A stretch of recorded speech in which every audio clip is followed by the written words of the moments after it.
Good morning, everyone. Today is Thursday, May 21st, 2020. And today we're going to be working on science. So please take out your student's book and your contract, please. Open your student's book on page 104, please. Exercise 8. Read and complete the statements. Force and motion. Force causes a change in motion in an object. The amount of force acting on an object affects how that object changes speed, direction, or both. When you ride a bike, you push the pedals. If you push harder, the bike goes faster. If you turn the handlebars, the bike changes direction. Pedaling and turning change the bike's motion. A moving object changes its motion only when a force acts on it. If balance forces are applied to a moving object, it will keep moving at the same speed and in the same direction. Okay? The moving object will not slow down, speed up, or turn until the forces acting on it become unbalanced. How? An example is when you continue to pedal your bike with the same force. The bike will continue to move at the same speed because the same force is acting on it. Balance forces that act in opposite directions cancel each other out. For example, if you apply the same force to the brake and pedal at the same time, the bike's motion will not change. Now there on your book, you have to complete the statements, okay? Look at it. It says, look at the picture. A person applies a force to bike pedals. The pedals transfer this force to the chain and then to the tires. This causes the bike to move. And then you have the brakes produce a force that slows down or stops the bike when necessary. Then you have to complete. Number 1, a bike goes faster when? Obviously, you push the pedals harder. Write it down, please. You push the pedals harder. Number 2, if you stop pedaling, the bike will slow down. The bike will slow down. And finally, number 3, it changes direction when? That is obvious, right? Yes, when you turn the handlebars. Again, you turn the handlebars. Now, please go to page 105.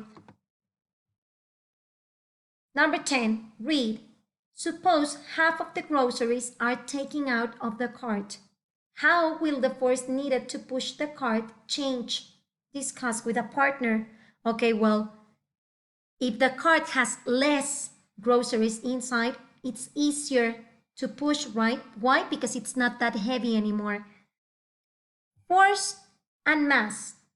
How an object moves also depends on how much mass it has. More force is needed to change the motion of an object with more mass. You can easily move an empty shopping cart. As you fill the cart with groceries, the cart gains mass. So you have to use more force to move the cart. Number 11, read and write a caption below the picture. But first we are going to read the force of gravity. The force that pulls all objects toward each other is gravity. The strength of the force of gravity depends on the masses of the objects and how much distance is between them. You do not notice or feel the force of gravity between everyday objects. The force of gravity increases as objects increase in mass. It also increases as objects get closer. Gravity and mass. Gravity is the force that makes an object, such as a ball, fall to the ground. When you drop a ball, it falls to the ground because Earth's large mass pulls on it. The ball pulls on Earth too, but the ball's mass is too small to affect Earth in any noticeable way. That is simple, right? So this is the picture that you have there on your book.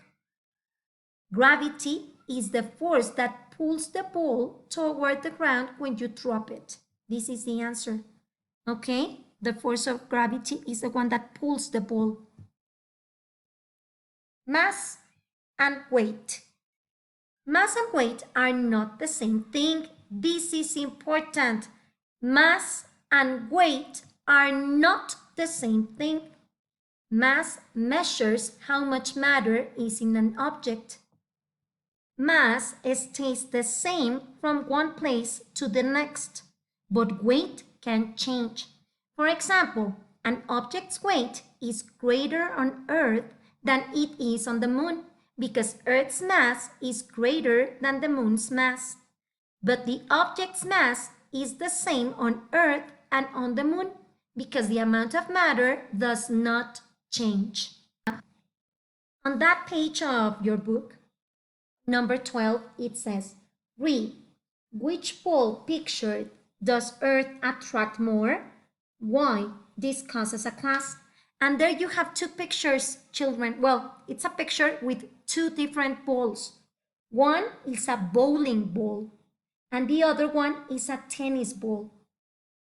Which one does Earth attract more? Think about it. And why? Yes, obviously, it's going to be the bowling ball, right? Why? Simple, because it is heavier. Remember that. Now, please open your contract. Week 2. This week, we will learn about how a force can change an object's position or the direction of its motion. Exercise A. Explain how the force will get affected in the following scenarios. Number 1. Suppose that you get a cart at the supermarket and you fill it with a lot of groceries. What is going to happen, children? Think about it. Yes, you are going to need more force to push the cart and change the direction. Why? Because it's going to be heavier. Very good. Number 2. You push a soccer ball and a bowling ball with the same force. What is going to happen? Imagine yourselves pushing the soccer ball and the bowling ball with the same force. Yes, the bowling ball will move slower because it has more mass than the soccer ball, right?